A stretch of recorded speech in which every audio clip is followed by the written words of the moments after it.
Hey everybody, welcome back again to another video. So, we have another new interview from IGN with the director of Sonic Frontiers, Kishimoto. I think I said his name right. Well, anyway, so let's get to it. Sonic Frontiers will be the first 3D Sonic game since 2017 Sonic Forces, unlike previous level-based endeavors. However, Frontiers will be the series' first title to boast a vast and free-explored world, which Sega refers to as open zone. But, so why is it, as opposed to an open world? Director Mario Kishimoto, aha! I did say it right. Told IGN all about it. Kishimoto refers to open world as Sonic Frontiers' secret weapon. Level-based platforms often have a world map. Our open zone is a world map, so only we made it entirely playable.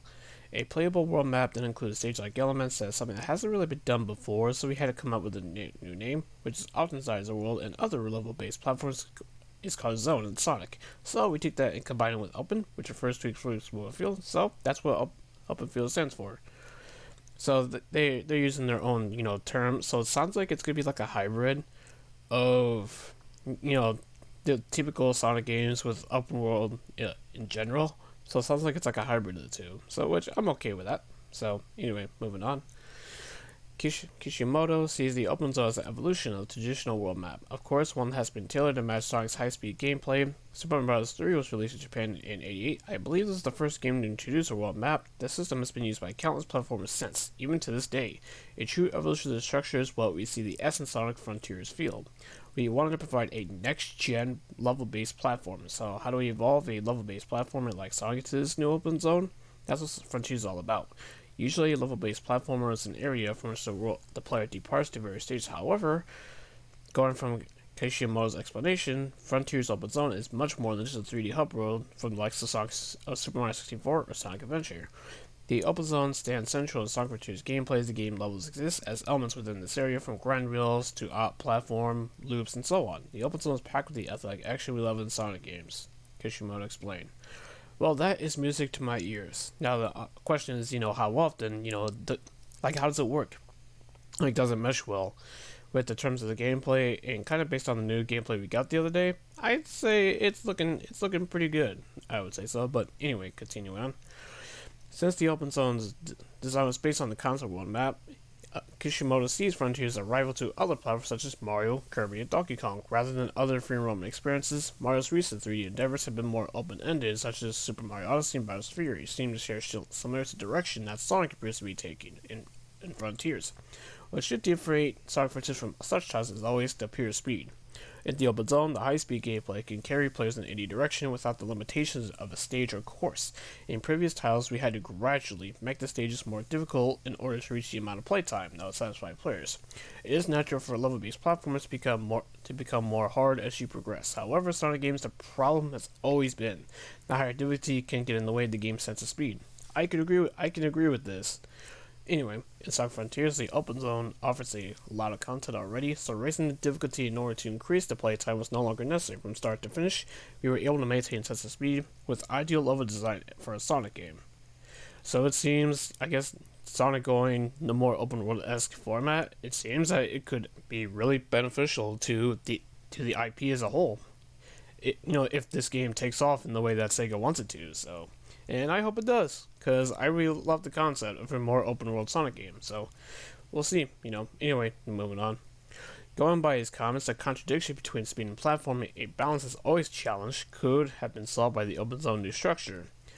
Kishimoto added that instead of increased difficulty, Sonic Team has found new ways to challenge the player, so Frontiers won't be an experience that players will find too easy either. So it sounds like they're going to try to make a fine balance between the game being too easy and the game being, like a From Software game, basically. The open zone also gives room for more diverse gameplay. Frontiers comes with a more fleshed out combat system as well as puzzles scattered throughout the zone. The latter will offer some quieter moments of rarity in Sonic games. Some of the puzzles are brain teasers, while others test your action techniques or play out as a minigame. Kishimoto assured us that the game's main focus remains on Sonic's sense of speed, which is why tackling these puzzles is mostly optional. That being said, we included ways for players to get hooked by the puzzle, so please look forward to that. With the implementation of the open zone, Frontiers boasts a lot more content than previous games. Kishimoto says that it should take the average player between 20 and 30 hours to finish the game, while completionists can easily double the time to see everything to keep the player motivated throughout the journey, Kishimoto and his team decided to implement character progression to accompany the longer playtime. Well, hallelujah. So, especially compared to how Sonic Forces was, because I beat that game the same day that I got the game, which is I remember. I got it for the Switch at Christmas time in 2017, I remember that. And I literally beat it the same damn day I got it, on the harder difficulty, mind you. So, this is reassuring to me that, this game will similarly be, and I believe this would be the longest game in the franchise, 30 plus year history. So very interesting. So possibly 60 hours. That's actually that's actually not that bad actually.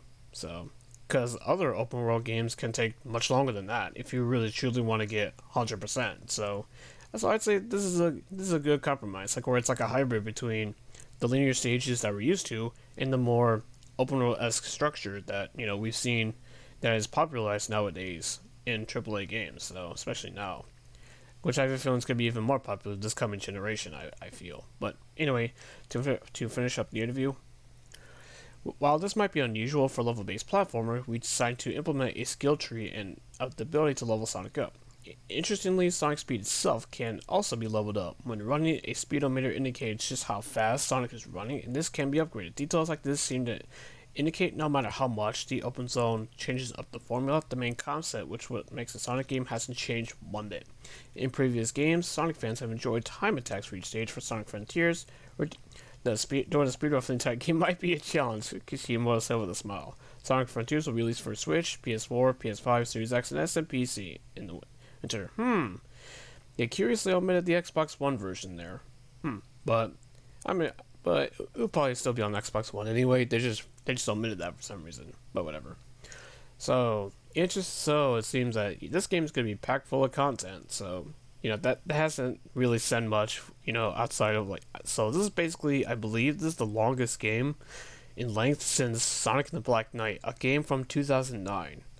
So, which I believe Kishimoto was involved in that game too, I think. So, that was very long. That was over 10 years ago. So, where a game that wasn't super short, Sonic game wasn't super short, like it's been the last, pretty much the last decade almost. Let's see, what it would be about. I'm trying to think, 11 years. Yeah, so just over a decade. Yeah, something like that. No, 12 years. Wait. Yeah, 12 years. Yeah, that's right. But anyway, so very interesting interview. So possibly up to 60 hours, man. That's a lot of content, especially for a game kind of like this. And I'm really happy they're being ambitious, and it seems they really have confidence that people will like this game. So, and I really hope so, because the new gameplay, as you can see right here, it looks a hell of a lot better than the initial gameplay you got at the beginning of the month. So, anyway, what do you guys think of this new information? So, how do you feel about Sonic Frontiers actually being possibly up to 60 hours of gameplay time? Let me know down in the comment section below. And if you like this video, hit the like button, helps out the channel, and consider subscribing to the channel so you do not miss out on more videos. And I will see you all in the next one. Later.